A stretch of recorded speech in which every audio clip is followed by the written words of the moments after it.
Hello and thank you for joining us for a very special episode today where we're diving into the world of finance. We're delighted to be joined by Tabinda Sanpal, the founder and director of Annex Capital. Tabinda, thank you for joining us and welcome to the show. Thank you so much for having me, Matthew. So look, Annex Capital, I'm given to understand, is a relatively young company launching only last year. That must have been quite a journey for you personally as well as in your business life. How do you juggle all those responsibilities at once when it comes to launching a new firm? Yes, Matthew, I juggle a lot and at the same time doing different job roles, and like many other working mothers, it's not easy. It's not been an easy journey, and launching this company has always been my dream. I've been working in the finance industry for 7 to 8 years, if I remember. And I launched this company with the help of my husband, of course. But I juggle a lot, and in my daily life, keeping work, my personal life, what I've learned over time is time management and discipline is everything in life. So I wake up early in the morning, I go to the gym every day, and I make sure we have breakfast together as family before my husband goes to the office. And then I like to spend a little time with my daughter Isabella while I get ready for the day. And towards mid-afternoon, I like to head to the office to meet with my team. And weekends are mostly about friends and family. So I think it's not being about perfect in everything we do. It depends what we prioritize, what are the priorities. And that's it, really. Let's talk a little bit about that discipline that you mentioned there. Where does the importance of discipline come from? How does that impact your daily life? This is something I learned from my husband. I am not an early riser. I hate waking up early. This I learned from my husband. He's the one who pushes me, wake up early so we can have the whole day. Because I realized if you wake up late, you miss everything. You cannot go to the gym, you cannot meet anybody. And to be honest, this is my priority, to at least go back home before my daughter goes to bed. So I think time management means a lot, and it makes a huge difference. You've mentioned your daughter a couple of times already. How do you juggle that familial responsibility along with the business side? Because obviously that's a huge responsibility as well, launching a firm like Annex Capital. To be honest, I have my husband helping me with the business. So I take care of all the meetings that happen outside the office. And I make sure that I am a good mother at the same time and not just a business owner. So my husband, Satish Sanpal, is helping me with my business. So he's taking care of the business side, where I can spend time with my daughter, and I help him with the meetings and more on the marketing side. Let's talk a little bit about the business here. I understand firstly that some congratulations are in order, given that Annex Capital recently won an award for the fastest growing company in financial markets. So congratulations. Thank you. What did winning the award, what was the takeaway there? How did that feel for you? I think this award reflects the trust that our clients have placed in Annex Capital. And we are a Category 1 broker. We are amongst very few of the ESCA regulated brokers in the UAE. We offer a trading platform for both beginners and professional traders. We offer multiple currency pairs, indices, commodities. So soon we are launching our mobile app, which I think will help a lot with our traders to access our platform more easily from wherever they are. Before we get to the big reveal about what the future holds, I think I'd just like to spend a little bit of time talking about the current product portfolio. What made you settle on Dubai as the location for Annex Capital, and why did you decide that now was the time to launch a financial company? I thought now is the right time because obviously this license requires a big capital, and if you don't have the money, if you don't have the funds, you cannot put this huge capital for the license that we hold. And Dubai, you said why we chose Dubai. Dubai, I think, is a financial hub now, and I see a lot of my family and my friends shifting even from the UK, from all over the world. So I think this is a very good location, and it's a very trustable license. It's a big license we hold, the ESCA license, and being a Category 1 broker in the UAE, I think it's as good as the FCA license in the UK. I want to talk about leadership now as well. So see, being a woman in a leadership role, especially in the finance sector, which typically doesn't have as many female leaders as some other sectors. What has that journey been like for you personally, as first half of my question, but also the second half, what do you think can be done to help encourage more women to get into finance and to become leaders in the finance sector? If we talk about women in finance, I think women have always had the ability, but now I feel what's made the change is the confidence and the access. I feel like more women are now entering into these roles, especially that were more male dominated.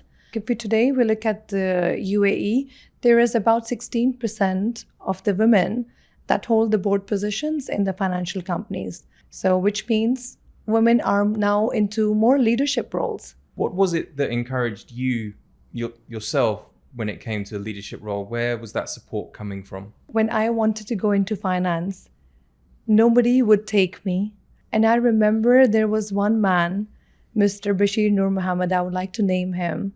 He's the owner of Annex Capital. He gave me the opportunity to take finance exams, and that's how I started my journey. And today I'm a leader. I own a financial company. So I would love to give the same opportunity to someone who doesn't have the experience. I would like to be an example, and I would like to give this opportunity to more women, so they can come and work and learn. You know, you can see the potential in people. They are bursting of talents. There is so much talent, and why we cannot give opportunity to people who don't have the experience? When I didn't have the experience, I was given the opportunity, and look where I am today.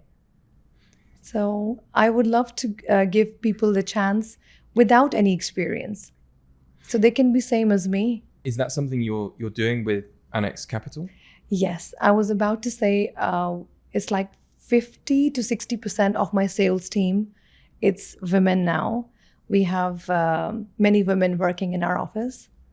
So I really appreciate people coming with no experience even, because I had the similar story. It's turning the lens here back to you personally. We were having a little conversation before the cameras came on here, and you revealed to me that up until very recently, you never really had a social media account. You never really were one to be in the public eye. What's it been like adapting to the kind of following that you've been getting since you've launched Annex Capital? Yes, Matthew, that's very true. I've not been on social media until very recently, and I just felt like it's not me. It wasn't for me, and that changed when I launched this company. I just thought it could be a great opportunity for me to make my company popular, and not just that. I actually thought I can share more real and like behind the scenes moments of my life to people. And then over time, I really started to enjoy making those fun videos and filming with my daughter. I really enjoy that now. And I feel like social media really makes people authentic, and it just makes people connect to you more, I think. Has that authentic storytelling helped with building your brand and building Annex Capital? Yes, I would say definitely yes.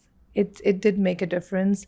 And I feel like people can connect to me more. They can connect with my story because not everyone comes from wealthy families, and it's not always the most beautiful story, you know, people want to hear. So I think it's made a huge difference. Last couple of questions for you here today. Given your own personal interest in fashion, I'm clearly not the expert here. How do you go about deciding on which fashion brands that you like to wear? How do you put yourself together? Fashion is an inspiration for me, Matthew, and I have a few favorite brands that I really like. when it comes to work and more structured looks, I like to wear McQueen suits for workwear, and I love Gucci for the long dresses and silhouettes. If you talk about bags, Hermes is my favorite brand for bags. I think everyone's favorite brand is Hermes nowadays, and I like their loungewear.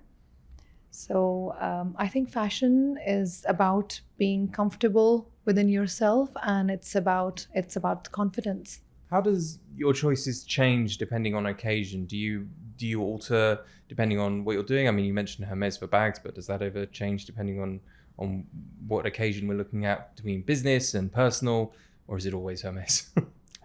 For business, I like to go for more subtle and simple looks, and I like Hermes bags. But if it comes to different occasions, of course, I like to wear more like long dresses and more embellishments if it's an evening or if it's some event. And for workwear, I said to you, like, I like Alexander McQueen looks, which are more structured, simple, and subtle. You did mention earlier as well around the fact that sometimes Dubai Mall becomes a destination, not just for work, but also for your personal shopping as well. How do you find Dubai Mall as a shopping destination, but also as a fashion destination? I like to meet my clients, or if I have any other work meetings, I like to keep it around Dubai Mall because I like to squeeze in a bit of shopping on my way out. So I think Dubai Mall is a very good place. It's full of restaurants, fashion brands. You find everything in there. If it's a work meeting, from shopping, it's got everything. Given your own professional history with fashion, I'd love to get your thoughts as well on how you see Dubai as an emerging hotspot in the global fashion industry. I think Dubai is becoming the hub for fashion, especially with this Dubai Mall Festival of Fashion for the first time in the UAE. I think it's going to be making a huge difference, and for sure Dubai will be competing with the Paris and London, like they have Fashion Week. Well, in which case, Tabinda, obviously we look forward to seeing you there. Last question for you now, just because we did touch on it very briefly earlier, the future for Annex Capital, what does it look like? You mentioned the app, you mentioned growth. Just give us a little summary about what we can expect coming forward. For Annex, we have big plans. We plan to open offices and apply for different licenses for more categories in the future. But obviously, we're a very new company at the moment, and we are trying to build more trust here, local in the UAE first. And then the plan is to go global. Well, Tabinda, it only exists for me to thank you for joining us here today, sharing your journey and your thoughts. Thank you very much. Thank you for having me, Matthew. Thank you so much.